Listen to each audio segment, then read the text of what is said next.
ತುಮಕೂರಿನಿಂದ Mantesh join ಆಗಿದ್ದಾರೆ ನೇರ ಸಂಪರ್ಕದಲ್ಲಿ. ಮೈಸೂರಿನ ಚಿತ್ರಣ ಹೇಗಿದೆ ಅನ್ನೋದರ ಬಗ್ಗೆ ಮಧುಸೂದನ್ ಅವರು ಹೆಚ್ಚಿನ ಡೀಟೇಲ್ಸ್ ಅನ್ನ ಕೊಡ್ತಾರೆ. ಮಧುಸೂದನ್, ಅಬ್ಬರದ ಪ್ರಚಾರ ಸಮಾವೇಶಗಳು ನಡೆದಂತಹ ಕ್ಷೇತ್ರ ಮೈಸೂರು. ಬಿಜೆಪಿ ಬಹಳ ಭದ್ರವಾಗಿ ಕೂತಿದೆ ಈ ಕ್ಷೇತ್ರದಲ್ಲಿ. ಕಳೆದ 2 ಟರ್ಮ್ ಅಲ್ಲಿ ಪ್ರತಾಪ್ ಸಿಂಹ ಸಂಸದರು, ಈ ಬಾರಿ ಮಹಾರಾಜರಿಗೆ ಟಿಕೆಟ್ ಕೊಟ್ಟಿದ್ದು ಬಹಳ ಇಂಟ್ರೆಸ್ಟಿಂಗ್ ಕ್ಷೇತ್ರ ಅಂತ ಅನಿಸ್ಕೊಂಡಿದೆ ಮೈಸೂರು. ಮತ್ತೊಂದು ಕಡೆ ಕಾಂಗ್ರೆಸ್ ಕೂಡ ಶತಾಯಗತಾಯ ಟ್ರೈ ಮಾಡ್ತಾ ಇದೆ. ಈ ಸಲ ಒಕ್ಕಲಿಗ ಅಸ್ತ್ರ, ಆಪರೇಷನ್ ಕಾಂಗ್ರೆಸ್ ಬಹಳ ಜೋರಾಗಿ ನಡೀತು. ಮುಖ್ಯಮಂತ್ರಿಗಳಿಗೂ ಪ್ರತಿಷ್ಠೆಯ ಕ್ಷೇತ್ರ. ಈಗ ನಾಳೆ ಮತದಾನ ಅಂತ ಅಂದ್ರೆ ಇವತ್ತು ಯಾವ ರೀತಿಯಾದಂತಹ ಚಿತ್ರಣ ಮೈಸೂರಿನಲ್ಲಿ ಕಾಣಬಹುದು, ಜೊತೆಗೆ ನಾಳೆ ಮತದಾನಕ್ಕೆ ಯಾವ ರೀತಿ ಸಿದ್ಧತೆ ಆಗಿದೆ? ಶ್ವೇತಾ, ಇದು ಯಾವ ರೀತಿಯಾಗಿ ಅಂತ ಹೇಳಿದ್ರೆ, ವರ್ಷವಿಡೀ ಓದಿರ್ತಕ್ಕಂಥ ವಿದ್ಯಾರ್ಥಿ ಪರೀಕ್ಷೆ ಹಾಲ್ಗೆ ಹೋದಂಥ ಸಂದರ್ಭದಲ್ಲಿ ಸಿಗುವಂಥ 5 ನಿಮಿಷ ಟೈಮ್ ಏನಿದೆ, ಆ ಟೈಮಲ್ಲಿ ಗ್ಲಾನ್ಸ್ ಮಾಡ್ತಾರಲ್ಲ, ಆ ರೀತಿಯಾದ ಒಂದು ಪರಿಸ್ಥಿತಿ ಈಗ ಕ್ಷೇತ್ರದಲ್ಲಿರ್ತಕ್ಕಂಥ ಅಭ್ಯರ್ಥಿಗಳಿಗಾಗಿರ್ತಕ್ಕಂಥದ್ದು. ನೀವು ಹೇಳಿದಾಗೇ ಕೂಡ 1 ತಿಂಗಳಿಂದ ಅಬ್ಬರದ ಪ್ರಚಾರ ಏನು ಮಾಡಿದ್ರು, ಪ್ರಚಾರಕ್ಕೆ ನಿನ್ನೆ ತೆರೆ ಬೀಳ್ತು. ಇವತ್ತು ಮನೆ ಮನೆ ಪ್ರಚಾರ ಇದೆ. ಆದರೆ ಕ್ಷೇತ್ರದಲ್ಲಿ ಯಾವ ಅಭ್ಯರ್ಥಿಯೂ ಕೂಡ ಸದ್ಯಕ್ಕೆ ಮನೆ ಮನೆ ಪ್ರಚಾರ ಮಾಡುವಂಥ ಪರಿಸ್ಥಿತಿಯಲ್ಲಿಲ್ಲ. ಕುಳಿತು ಇಡೀ ಕ್ಷೇತ್ರದಲ್ಲಿ ಎಲ್ಲೆಲ್ಲಿ ಯಾವ ರೀತಿಯಾದಂಥ ಮತದಾನಗಳಾಗುತ್ತೆ ಅಂದರೆ, ಒಂದಷ್ಟು ಕ್ರಿಟಿಕಲ್ ಇರುವಂಥ ಜಾಗಗಳು, ಅವ್ರಿಗೆ ಫೇವರ್ ಆಗಿರ್ತಕ್ಕಂಥ ಜಾಗಗಳು, ಜೊತೆಗೆ ಅವ್ರಿಗೆ ಮತಗಳನ್ನು ಕೇಳಿ ಪಡ್ಕೊಳ್ಳುವಂಥ ಸ್ಥಳಗಳೇನಿರ್ತವೆ, ಅಂಥ ಸ್ಥಳಗಳಲ್ಲಿ ಯಾರನ್ನೆಲ್ಲ ಡೆಪ್ಯೂಟ್ ಮಾಡಬೇಕು, ಜೊತೆಗೆ ಬೂತ್ಗಳಲ್ಲಿ ಕೂರುವಂಥವ್ರು ಯಾರು, ಇದೆಲ್ಲದರ ಸ್ಟ್ರಾಟಜಿಯನ್ನು ಮಾಡ್ತಿದ್ದಾರೆ. ಕಡೆಯ ಕ್ಷಣದಲ್ಲಿ ಮತಗಳನ್ನು ಹೆಚ್ಚು ಮಾಡ್ಕೊಳ್ಳಿಕ್ಕೆ, ಮತದಾರರನ್ನು ಒಲಿಸ್ಕೊಳ್ಳಿಕ್ಕೆ ಯಾವೆಲ್ಲ ನಾಯಕರುಗಳನ್ನು ಸ್ಥಳೀಯವಾಗಿ ಟಚ್ ಮಾಡಬೇಕು, ಇಂತಹ ಒಂದಷ್ಟು ಕೆಲಸ ಕಾರ್ಯಗಳಲ್ಲಿ ಅಭ್ಯರ್ಥಿಗಳು ತೊಡಗಿರ್ತಕ್ಕಂಥದ್ದು, ಪಕ್ಷದ ಮುಖಂಡರುಗಳು ಕೂಡ ತೊಡಗಿರ್ತಕ್ಕಂಥದ್ದನ್ನು ನೋಡ್ಬೋದು.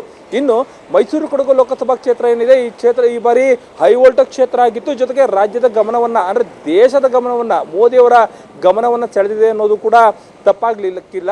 ಯಾಕಂದರೆ ಕಳೆದ 2 ಬಾರಿಯಿಂದ ಕೂಡ BJP ಕೈಲಿರ್ತಕ್ಕಂಥ ಈ ಒಂದು ಕ್ಷೇತ್ರವನ್ನು ಹೇಗಾದರೂ ಮಾಡಿ ಕಸಿದುಕೊಳ್ಬೇಕು, ನಮ್ಮ ಕಾಂಗ್ರೆಸ್ನ ಭದ್ರಕೋಟೆ ಆಗಿರ್ತಕ್ಕಂಥ ಕ್ಷೇತ್ರವನ್ನು ಕಾಂಗ್ರೆಸ್ಗೆ ಉಳಿಸ್ಕೊಳ್ಬೇಕು ಅನ್ನೋದು ಕಾಂಗ್ರೆಸ್ನ ಲೆಕ್ಕಾಚಾರ.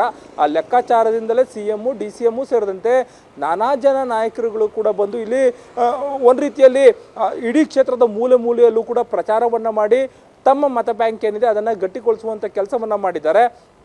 ಆದರೆ BJP ಈ ಬಾರಿ ಏನು ರಾಜವಂಶಸ್ಥರಿಗೆ ಟಿಕೆಟನ್ನು ಕೊಟ್ಟಿದ್ದಾರೆ, ಇಡೀ ಕ್ಷೇತ್ರ ವ್ಯಾಪ್ತಿಯಲ್ಲಿ BJPಯ ಹೆಸರಿಗಿಂತಲೂ ಹೆಚ್ಚಾಗಿ ರಾಜರ ಹೆಸರು ಕೂಗ್ತಾ ಇರ್ತಕ್ಕಂಥದ್ದು, ಯದುವೀರ್ ಅವರ ಹೆಸರು ಕೂಗ್ತಾ ಇರ್ತಕ್ಕಂಥದ್ದು ಒಂದಷ್ಟು ವಿಶೇಷವಾಗಿರ್ತಕ್ಕಂಥದ್ದು. ಹಾಗಾಗಿ ಕೂಡ ಸಹಜವಾಗಿ ಈ ಬಾರಿಯ ಫಲಿತಾಂಶದ ಮೇಲೆ ಒಂದಷ್ಟು ಕುತೂಹಲಗಳು ಕೂಡ ಮೈಸೂರು ಭಾಗಕ್ಕಂತೂ ಇದ್ದೇ ಇದೆ. ಯಾಕಂತಂದರೆ BJP ಹ್ಯಾಟ್ರಿಕ್ ಸಾಧನೆಯನ್ನು ಇಲ್ಲಿ ಮಾಡುತ್ತಾ ಅಥವಾ ಕಾಂಗ್ರೆಸ್ ಅವರಿಂದ ಕಿತ್ಕೊಳ್ಳುತ್ತಾ ಅನ್ನೋದು ಇರುವಂಥದ್ದು. ಯಾಕಂದರೆ ಕಳೆದ 2 ಚುನಾವಣೆಯಲ್ಲೂ ಕಾಂಗ್ರೆಸ್ ಈ ರೀತಿಯಾದಂಥ ಸೀರಿಯಸ್ ಎಲೆಕ್ಷನನ್ನು ಮೈಸೂರು ಕೊಡಗು ಕ್ಷೇತ್ರದಲ್ಲಿ ಮಾಡದಂತೆ ಕಂಡು ಬಂದಿರಲಿಲ್ಲ. ಹೀಗಾಗಿ ಕೂಡ ಸಾಕಷ್ಟು ಕುತೂಹಲವನ್ನು ಕೂಡ ಮೂಡಿಸಿರ್ತಕ್ಕಂಥದ್ದು. ಇನ್ನು ರಾತ್ರಿ ಕಳೆದರೆ ಬೆಳಗ್ಗೆಗೆ ಮತದಾನ ಆರಂಭ ಆಗುತ್ತೆ. ಕ್ಷೇತ್ರದಲ್ಲಿ 2202 ಮತಗಟ್ಟೆಗಳಿರ್ತಕ್ಕಂಥದ್ದು. ಎಲ್ಲ ಮತಗಟ್ಟೆಗಳು ಕೂಡ ಸೂಕ್ಷ್ಮ ಇದೆ, ಎಲ್ಲದಕ್ಕೂ ಕೂಡ CC ಕ್ಯಾಮ್ರಾವನ್ನು ಮಾಡಿದ್ದಾರೆ. ಇನ್ನು 2200 ಮತಗಟ್ಟೆಗಳ ಪೈಕಿಯಲ್ಲಿ 490ಕ್ಕೂ ಅಧಿಕ ಕ್ರಿಟಿಕಲ್ ಇರ್ತಕ್ಕಂಥದ್ದು. ಅಂದರೆ ಒಂದಷ್ಟು ಏನಾದರೂ ತೊಂದರೆಗಳಾಗ್ಬೋದು ಅನ್ನೋ ಲೆಕ್ಕಾಚಾರಕ್ಕೆ ಅಲ್ಲಿ ಪ್ಯಾರಾಮಿಲಿಟರಿ ಭದ್ರತೆಯನ್ನು ಕೂಡ ಮಾಡಿಕೊಂಡಿದೆ. ಜಿಲ್ಲಾಡಳಿತ ಕೂಡ ಸಕಲ ಸಿದ್ಧತೆಯನ್ನು ಮಾಡ್ಕೊಂಡಿರ್ತಕ್ಕಂಥದ್ದು. ಜಿಲ್ಲೆಯಾದ್ಯಂತ ಅಂದರೆ 2 ಜಿಲ್ಲೆಗೆ ಸೇರಿದಂತೆ ಮೈಸೂರು ಮತ್ತು ಮಡಿಕೇರಿ ಸೇರಿದಂತೆ 9,500 ಸಿಬ್ಬಂದಿಗಳನ್ನು ನೇಮಕ ಮಾಡ್ಕೊಂಡಿದ್ದಾರೆ. ಎಲ್ಲೂ ಕೂಡ ಅಹಿತಕರ ಘಟನೆಗಳು ಆಗಬಾರ್ದು ಅನ್ನೋ ಒಂದು ಕಾರಣಕ್ಕಾಗಿ ಒಂದು ರೀತಿಯಲ್ಲಿ 1 ತಿಂಗಳಿಂದ ಅಬ್ಬರದ ಪ್ರಚಾರ ಏನಿದೆ ಅದು ಒಂದು ರೀತಿ ಶಾಂತವಾಗಿದೆ. ಆದರೆ ಅಭ್ಯರ್ಥಿಗಳು ಖಂಡಿತವಾಗ್ಲೂ ಕೂಡ ಶಾಂತವಾಗಿಲ್ಲ.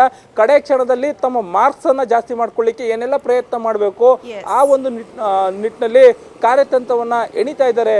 ಶ್ವೇತಾ, ಥ್ಯಾಂಕ್ ಯು ಮಧು, ತಮ್ಮೆಲ್ಲ ಮಾಹಿತಿ.